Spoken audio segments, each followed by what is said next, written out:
नमस्कार साथियों, शिक्षण विधियां शुरू की थी कल। अब सबसे पहले अपन पहली शिक्षण विधि पढ़ेंगे,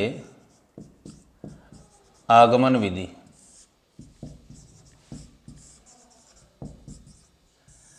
देखिए, हर विधि में सबसे पहली बात तो आपको ध्यान रखनी है कि जो भी आप शिक्षण विधि पढ़े, अगर उसके प्रतिपादक का मालूम हो, प्रतिपादक ज्ञात हो, तो वो आपको याद रखना है। यहाँ पर भी सबसे पहले अपन बात करेंगे आगमन विधि के प्रतिपादक की। तो याद रखें, आगमन विधि का प्रतिपादक अरस्तु है। इसके बाद प्रश्न पूछ लिया जाता है कि आगमन विधि का संबंध किससे है। तो याद रखें, आगमन विधि का संबंध छात्रों के पूर्व ज्ञान से है। छात्रों के पूर्व ज्ञान से। अब इस विधि की सामान्यपण प्रक्रिया जाने तो इस विधि में होता क्या है। आगमन विधि है, इसमें अध्यापक छात्रों को बहुत कम बताकर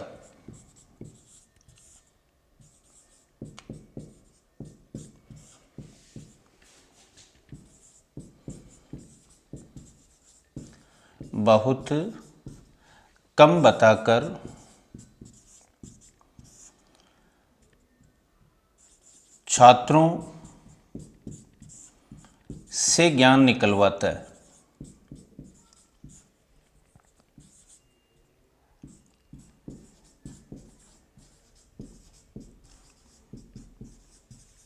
कहने का मतलब, इस विधि में अध्यापक है वो विषय वस्तु के बारे में छात्रों को बहुत ज़्यादा नहीं बताता, बहुत कम बता करके स्वयं छात्रों को ज्ञान तक पहुंचने का अवसर प्रदान करता है, अर्थात छात्रों से ज्ञान निकलवाता है।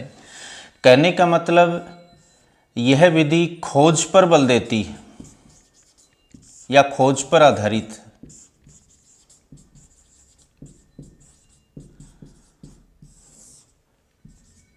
तो आगमन विधि किस पर आधारित है?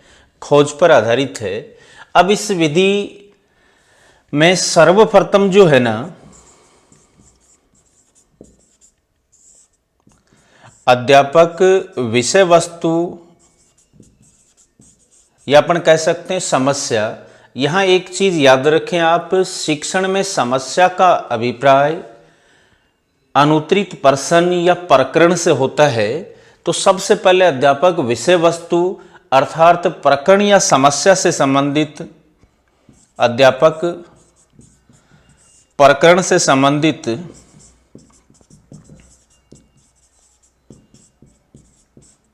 विभिन्न उदाहरण छात्रों के सामने प्रस्तुत करता है।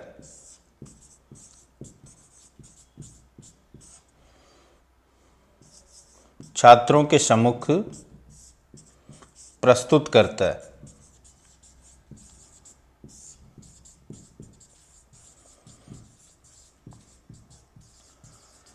और इसके बाद सबसे पहले तो अध्यापक क्या करेगा, जो विषय वस्तु कक्षा में पढ़ाई जानी है, उस विषय वस्तु अर्थात प्रकरण से संबंधित विभिन्न उदाहरण हैं वो छात्रों के सामने प्रस्तुत करता है। फिर उन छात्रों को निर्देश देता है उन प्रस्तुत उदाहरणों के आधार पर एक सामान्य निष्कर्ष, एक नियम या सिद्धांत निकलवाने का।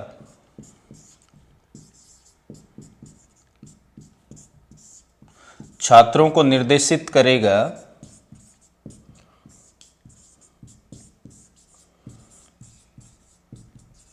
किस लिए? सामान्य निष्कर्ष तक पहुंचने के लिए।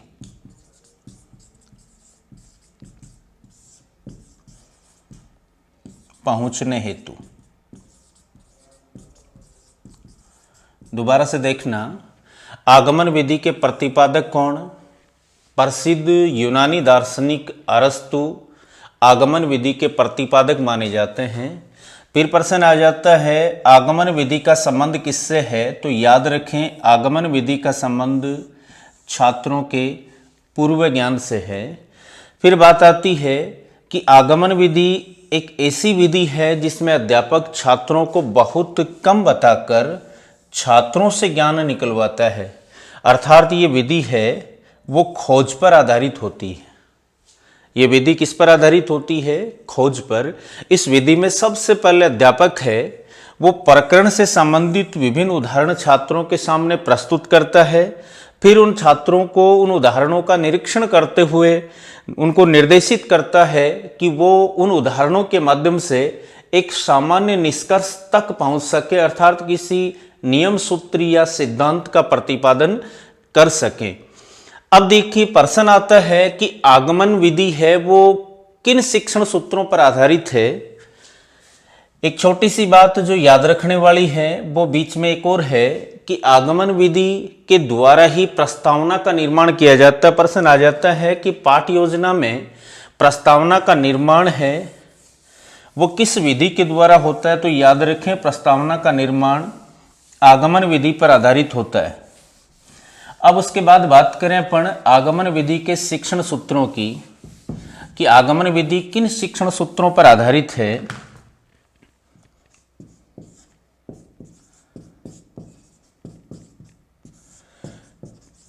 तो थोड़ी देर पहले अपन ने बात की कि आगमन विधि वो शिक्षण विधि है जिसमें अध्यापक छात्रों के सामने प्रकरण से संबंधित विभिन्न उदाहरण प्रस्तुत करता है अपने अनुभव के आधार पर, और फिर छात्र अध्यापक की सहायता से उन उदाहरणों का निरीक्षण, विश्लेषण और वर्गीकरण करते हुए सामान्य नियम या का प्रतिपादन करते हैं, अर्थात सामान्य निष्कर्ष तक पहुंचते हैं। कहने का मतलब इस विधि में छात्र हैं वो अपने स्थूल ज्ञान के आधार पर अपनी मानसिक योग्यताओं का प्रयोग करते हुए किसी सामान्य निष्कर्ष का प्रतिपादन करते हैं, किसी नियम, सूत्र या सिद्धांत का प्रतिपादन करते हैं। तो सबसे पहली बात जो शिक्षण सूत्र हैं वो मुख्यतः किन किन शिक्षण सूत्रों पर आधारित है। तो पहला शिक्षण सूत्र है ज्ञात से अज्ञात की ओर। छात्रों के पूर्व ज्ञान पर आधारित है। जैसे आपने पढ़ा कि आगमन विधि का संबंध छात्रों के पूर्व ज्ञान से होता है, तो इसमें अध्यापक प्रकरण से संबंधित विभिन्न उदाहरण प्रस्तुत करता है और छात्र है वो अपने स्थूल ज्ञान यानी अपने पूर्व ज्ञान के आधार पर उन उदाहरणों का निरीक्षण, विश्लेषण और वर्गीकरण करते हुए किसी नए नियम, सूत्र या सिद्धांत का प्रतिपादन करते हैं। अर्थात यह विधि ज्ञात से अज्ञात की ओर सूत्र पर आधारित है। दूसरा है सरल से जटिल की ओर।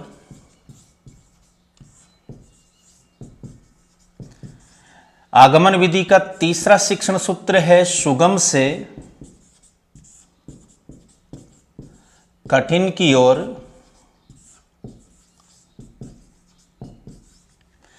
चौथा शिक्षण सूत्र है उदाहरण से नियम की ओर। छात्र उदाहरणों के आधार पर ही उनका निरीक्षण, विश्लेषण और वर्गीकरण करते हुए सामान्य नियम, सूत्र या सिद्धांत का प्रतिपादन करते हैं, अर्थात ये विधि उदाहरण से नियम की ओर है। विशिष्ट से सामान्य की ओर। छात्र विशिष्ट उदाहरण जो प्रस्तुत किए हैं अध्यापक ने उनके आधार पर किसी सामान्य नियम का प्रतिपादन करते हैं, विशिष्ट से सामान्य की ओर।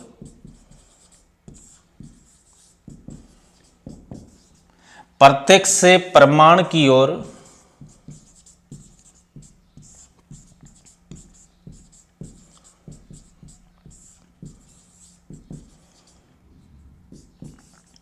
फिर है स्थूल से सूक्ष्म की ओर।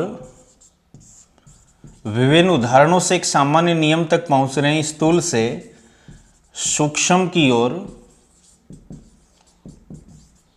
विश्लेषण से संश्लेषण की ओर।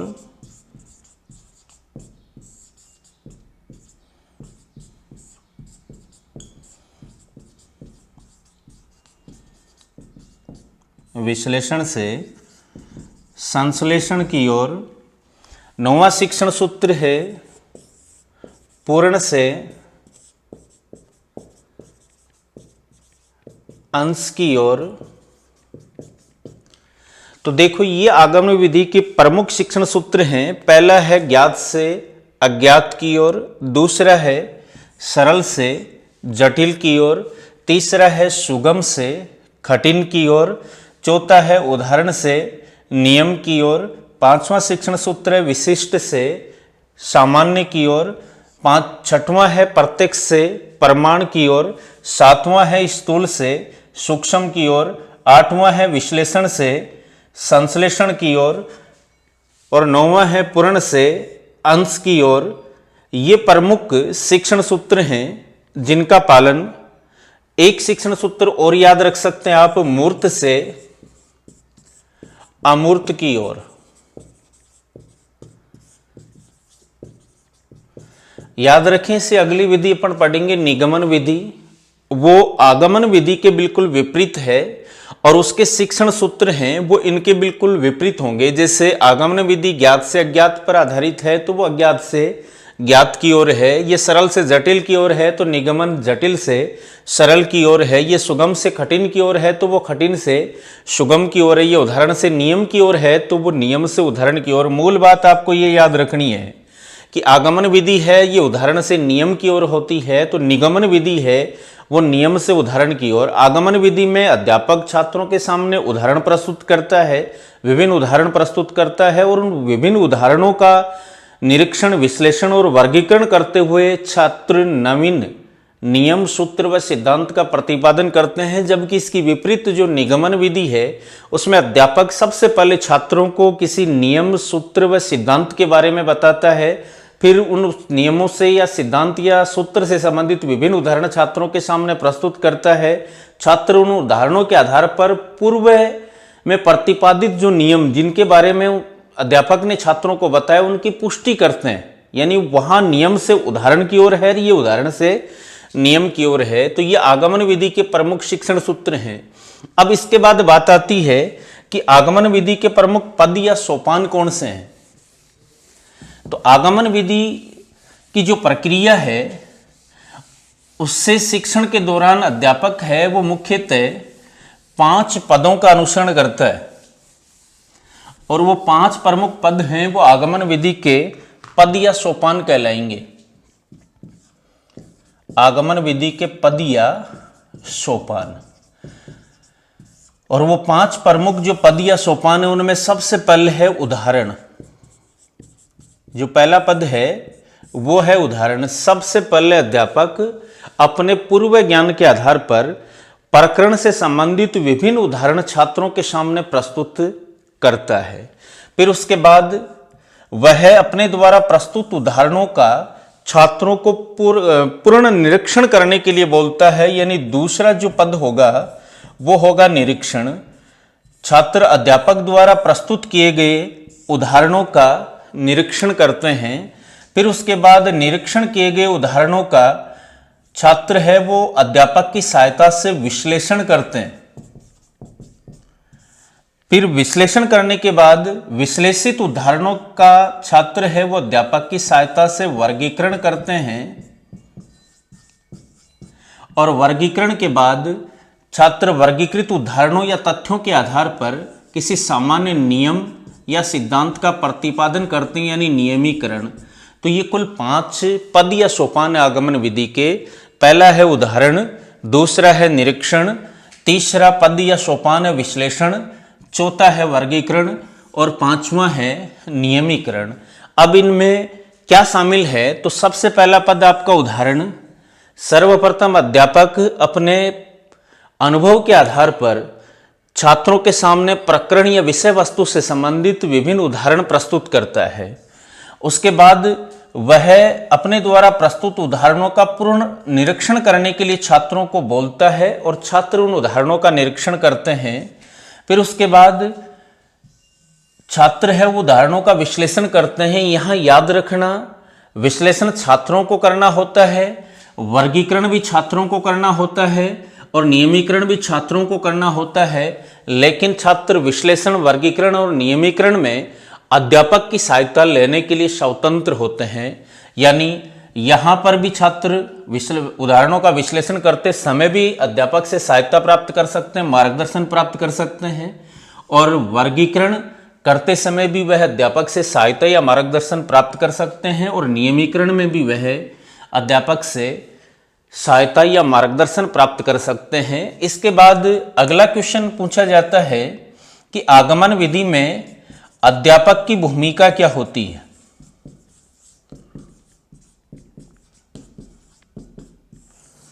तो जैसा इस विधि के सोपान और प्रक्रिया से ज्ञात हो रहा है कि इस विधि में जो केंद्र बिंदु है वो छात्र है, अर्थात ये विधि है वो बाल केंद्रित विधि है, और बाल केंद्रित विधियों में सामान्यतः छात्र जो विधियां होती हैं ना वो छात्र की क्रियाशीलता पर आधारित होती हैं। ऐसी विधियों में अध्यापक की जो भूमिका है वो एक सहयोगी व मार्गदर्शक के रूप में होती है। तो यदि प्रश्न आ जाए कि आगमन विधि में अध्यापक की भूमिका क्या होती है, तो जवाब होगा एक सहयोगी या मार्गदर्शक के रूप में। अब उसके बाद आपको पढ़ना है आगमन विधि के गुण या दोष। एक बार पूरी विधि दोबारा रिवाइज करें, जो जो महत्वपूर्ण क्वेश्चन बनते हैं। देखिए अपन पहले हर विधि के बेसिक की बात कर रहे हैं, फिर इन विधियों का विभिन्न विषयों में क्या उपयोग है, ये अलग अलग विषयों की जब शिक्षण विधियां पढ़ेंगे उस समय बात करेंगे। पहला क्वेश्चन आता है आगमन विधि के प्रतिपादक कौन हैं। जवाब होगा आगमन विधि के प्रतिपादक अरस्तु हैं। फिर प्रश्न आता है आगमन विधि का संबंध किससे होता है, तो जवाब होगा छात्रों के पूर्व ज्ञान से इसका संबंध होता है। आगमन विधि किस पर आधारित होती है, तो याद रखें आगमन विधि में अध्यापक द्वारा छात्रों को बहुत कम बताकर छात्रों से ज्ञान निकलवाया जाता है, अर्थात ये विधि खोज पर आधारित होती है। फिर बात आती है आगमन विधि है उसके प्रमुख शिक्षण सूत्र कौन से हैं, तो अभी अपन ने बात की थी कि आगमन विधि है वो ज्ञात से अज्ञात की ओर शिक्षण सूत्र पर आधारित है, सरल से जटिल की ओर, सुगम से कठिन की ओर, पूर्ण से अंश की ओर, प्रत्यक्ष से प्रमाण की ओर, विश्लेषण से संश्लेषण की ओर, विशिष्ट से सामान्य की ओर, मूर्त से अमूर्त की ओर, उदाहरण से नियम की ओर आदि शिक्षण सूत्रों पर आधारित है। कहने का मतलब इन शिक्षण सूत्रों की अपन बात करें तो ये सारे वही शिक्षण सूत्र हैं जो आपने पढ़े थे, ये सारे मनोवैज्ञानिक शिक्षण सूत्र हैं। इसका मतलब ये आगमन विधि एक मनोवैज्ञानिक विधि है। तो बहुत सारे जो इसके गुण हैं वो इस विधि को समझते समय इसका कॉन्सेप्ट समझेंगे उसी में निहित हैं। फिर बात आती है कि आगमन विधि के पद या सोपान कितने होते हैं, तो वैसे तो इसके कोई निश्चित सोपान नहीं है, लेकिन आगमन विधि से अध्यापन के दौरान अध्यापक के द्वारा इन पदों का अनुसरण किया जाता है। वो पद हैं उदाहरण, निरीक्षण, विश्लेषण, वर्गीकरण और नियमीकरण। फिर बात आती है आगमन विधि में अध्यापक की भूमिका, तो आगमन विधि में अध्यापक एक सहयोगी व मार्गदर्शक की भूमिका में होता है। अब इसके बाद अपन बात करेंगे आगमन विधि के गुण व दोषों की।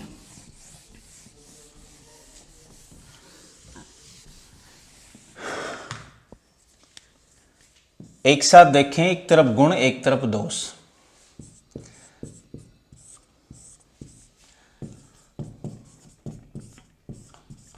सबसे पहली बात, यह विधि क्रमबद्ध और व्यवस्थित है। इस विधि के द्वारा अध्यापक है वो विषय वस्तु को क्रमबद्ध और व्यवस्थित ढंग से प्रस्तुत कर सकता है। इसका मतलब यह विधि वैज्ञानिक विधि है। तो पहला गुण तो आ गया, आगमन विधि है वो वैज्ञानिक विधि है। याद रखें कई बार अपन मान लेते हैं वैज्ञानिक विधि को मनोवैज्ञानिक और मनोवैज्ञानिक को वैज्ञानिक, दोनों के निर्धारण के आधार अलग अलग हैं। यदि विधि क्रमबद्ध और व्यवस्थित हो या उस विधि के द्वारा विषय वस्तु को क्रमबद्ध और व्यवस्थित ढंग से प्रस्तुत किया जा सके तो वो विधि वैज्ञानिक विधि होगी। और यदि वह मनोवैज्ञानिक शिक्षण सूत्र व सिद्धांतों पर आधारित हो, छात्र की क्रियाशीलता पर आधारित हो, तो वह मनोवैज्ञानिक विधि होगी। तो आगमन विधि आपको पता है मनोवैज्ञानिक शिक्षण सूत्रों पर भी आधारित है, अर्थात ये मनोवैज्ञानिक विधि भी है। तो दूसरा गुण आ जाएगा, आगमन विधि मनोवैज्ञानिक विधि है। फिर इस विधि में अधिकांश जो शिक्षण प्रक्रिया के दौरान संचालित होने वाली गतिविधियां या क्रियाएं हैं उनका संचालन छात्र कर रहा है, अर्थात यह विधि है इसमें बालक की केंद्रीय भूमिका होती है तो ये विधि बाल केंद्रित विधि भी है। तीसरा गुण हो जाएगा बाल केंद्रित विधि। वैज्ञानिक विधि भी है, एक मनोवैज्ञानिक विधि भी है और एक बाल केंद्रित विधि भी है। इसके बाद देखिए, इस विधि में छात्र स्वयं क्रिया करके सीखता है, अर्थात ये छात्र की क्रियाशीलता पर आधारित है। तो चौथा गुण हो जाएगा, ये विधि छात्र की क्रियाशीलता पर आधारित है। अब स्वयं द्वारा क्रिया करके सीखा हुआ ज्ञान है वो स्थायी होता है और इसमें भी छात्र स्वयं क्रिया करके सीख रहा है। तो पांचवा गुण आ जाएगा, इस विधि से प्राप्त ज्ञान स्थायी होता है। प्राप्त ज्ञान स्थायी होता है। फिर छठवां गुण है इस विधि का कि इस विधि में छात्र है वो उदाहरणों का निरीक्षण करते हैं, उनका विश्लेषण करते हैं, उदाहरणों का वर्गीकरण करते हैं और वर्गीकृत उदाहरणों और तथ्यों के आधार पर नए नियम, सूत्र या सिद्धांत का प्रतिपादन करते हैं। अर्थात इस प्रक्रिया के दौरान छात्र द्वारा तर्क व चिंतन का प्रयोग किया जाता है। कहने का मतलब आगमन विधि है ना, इससे छात्रों की मानसिक शक्तियों का विकास होता है। तो छठवां गुण हो जाएगा मानसिक शक्तियों का विकास, विशेषकर तर्क व चिंतन शक्ति का विकास होता है। जो विधियां छात्र की क्रियाशीलता पर आधारित हों, जिनमें चिंतन व तर्क की प्रधानता हो, ऐसी विधियों से मानसिक शक्तियों का विकास होता है। जबकि जिन विधियों में तर्क का या चिंतन का उपयोग नहीं हो, वो विधियां मुख्यतः ज्ञान तो प्रदान करती हैं लेकिन वो रटने पर बल देती हैं। याद रखना, ये विधि रटने पर बल नहीं देती। इससे मानसिक शक्तियों का विकास होता है। इसके अलावा छात्र स्वयं उदाहरणों के आधार पर उदाहरणों का विश्लेषण करते हुए, वर्गीकरण करते हुए नए नियम, सूत्र या सिद्धांत का प्रतिपादन करता है। अर्थात छात्र स्वयं समस्या का समाधान करना सीख जाता है। अगर छात्र स्वयं कार्य को करने में सफल होता है तो इसका मतलब उसमें कॉन्फिडेंस लेवल बढ़ेगा, यानी छात्रों के आत्मविश्वास में वृद्धि होती है। सातवां गुण हो जाएगा आत्मविश्वास में वृद्धि। फिर उसके बाद आठवां गुण होगा, ये विधि है वो खोज को प्रोत्साहन देती है। ये बात अपन पहले ही कर चुके हैं कि ये खोज पर आधारित है, अर्थात ये विधि खोज को प्रोत्साहन देती है। नौवां गुण हो जाएगा कि ये विधि जो है ना, ये सीखने में सरल है, इससे आसानी से सीखा जा सकता है, सरल तरीके से सीखा जा सकता है, सीखने में सरल है। तो ये इस विधि के प्रमुख गुण हैं, और भी आप बहुत सारे गुण निकाल सकते हैं। वैज्ञानिक विधि है, मनोवैज्ञानिक विधि है, बाल केंद्रित विधि है, छात्र की क्रियाशीलता पर आधारित है, प्राप्त ज्ञान है वो स्थायी होता है, मानसिक शक्तियों का विकास होता है, छात्र के आत्मविश्वास में वृद्धि होती है, खोज को प्रोत्साहन देती है। इस विधि से सीखना सरल है। अब बात करें इस विधि के दोषों की, तो जैसा आपको पता है कि ये विधि छात्रों की क्रियाशीलता पर आधारित होती है और छात्रों की कार्य करने की जो गति है वो अध्यापक की तुलना में कम होती है, धीमी होती है। इसका मतलब इस विधि में समय अधिक लगता है। कहने का मतलब ये विधि खर्चीली है। तो पहला दोष जो आएगा वो आएगा समय व धन का अपव्यय, यानी अधिक खर्च होता है। अब सीधी सी बात है कि कोई काम अपने सा करें जिसको करने में समय ज़्यादा लगे। अगर काम करने में अधिक समय लगता है तो नीरसता उत्पन्न होती है, थकान का अनुभव होता है। तो ये विधि भी लंबी है, इसलिए लंबी होने के कारण छात्र थकान का अनुभव करते हैं। दूसरा दोष हो जाएगा, छात्र थकान का अनुभव करते हैं। फिर लंबी होने के आधार पर ही एक दोष और निकाल सकते हैं आप कि अगर इस विधि द्वारा प्राप्त ज्ञान स्थायी तो होता है लेकिन समय अधिक लगता है, अगर समय अधिक लगेगा तो निर्धारित समय में पाठ्यक्रम को पूर्ण करवा पाना संभव नहीं होगा। ये भी एक दोष है। निर्धारित समय में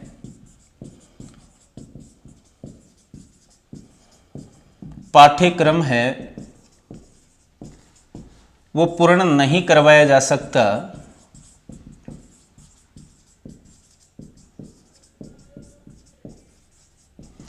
इसी प्रकार जो अपनी विषय वस्तु है उस विषय वस्तु के सभी प्रकरणों के लिए विधि उपयुक्त नहीं है, अर्थात सभी प्रकरणों का शिक्षण संभव नहीं है। शिक्षण संभव नहीं है।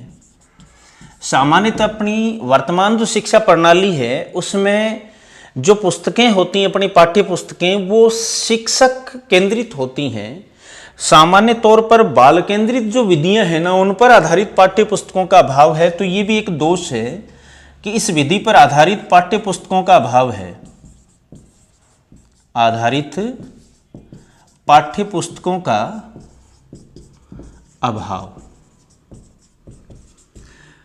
इसके अलावा यदि ये विधि मनोवैज्ञानिक है, वैज्ञानिक है, बाल केंद्रित है, तो ऐसी विधि से एक योग्य और प्रशिक्षित अध्यापक जो है ना, पूर्ण रूप से प्रशिक्षित और योग्य अध्यापक ही इस विधि से अध्यापन करवाने में सफल हो पाएगा। और योग्य और प्रशिक्षित अध्यापकों की भारत में कमी है, तो ये भी एक दोष की श्रेणी में आता है। योग्य व प्रशिक्षित अध्यापकों की कमी। योग्य व प्रशिक्षित अध्यापकों की कमी। इसके बाद सातवां दोष जो है कि जो ये आगमन विधि है, इस विधि में जो प्रमुख दोष हैं दोबारा देखना। एक तो ये समय व धन दोनों का अधिक अपव्यय करती है। लंबी होने के कारण छात्र थकान का अनुभव करते हैं। निर्धारित समय में पाठ्यक्रम है वो पूर्ण नहीं करवाया जा सकता। सभी प्रकरणों का शिक्षण इस विधि से संभव नहीं है।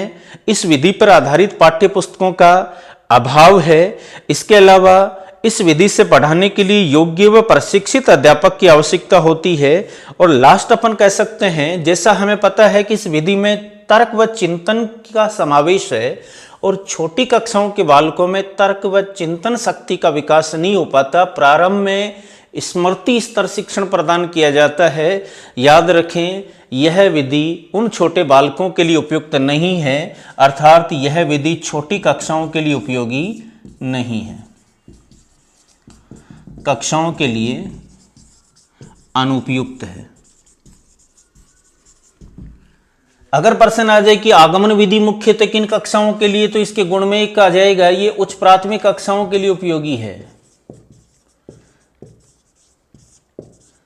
ये किन कक्षाओं के लिए महत्वपूर्ण है या उपयोगी है, तो जवाब होगा उच्च प्राथमिक कक्षाओं के लिए। ये एक इसका गुण हो जाएगा। दोबारा देखिए गुण दोष में, गुणों में वैज्ञानिक विधि है, यह एक मनोवैज्ञानिक विधि है, ये बाल केंद्रित विधि है, ये छात्र की क्रियाशीलता पर आधारित है, इससे प्राप्त ज्ञान स्थायी होता है, इस विधि के द्वारा अध्यापन से छात्रों की मानसिक शक्तियों का विकास होता है, छात्रों में आत्मविश्वास में वृद्धि होती है, यानी आत्मविश्वास का विकास होता है, ये विधि खोज को प्रोत्साहन देती है, इस विधि से सीखना सरल या सुगम है, यह उच्च प्राथमिक कक्षाओं के लिए उपयोगी है। दोष की बात करें तो समय व धन अधिक खर्च होता है, अर्थात ये लंबी व खर्चीली विधि है। लंबी होने के कारण छात्र थकान का अनुभव करते हैं और थकान के कारण नीरसता उत्पन्न होती है। लंबी होने के कारण निर्धारित समय में पाठ्यक्रम पूर्ण नहीं करवाया जा सकता। इसके अलावा इस विधि का उपयोग विषय वस्तु के सभी प्रकरणों के अध्यापन में संभव नहीं है। इसके अलावा इस विधि पर आधारित पाठ्य पुस्तकों का अभाव है। योग्य व प्रशिक्षित अध्यापकों की कमी के कारण इस विधि का उपयोग संभव नहीं है। इसके अलावा ये विधि छोटी कक्षाओं के लिए उपयोगी नहीं है।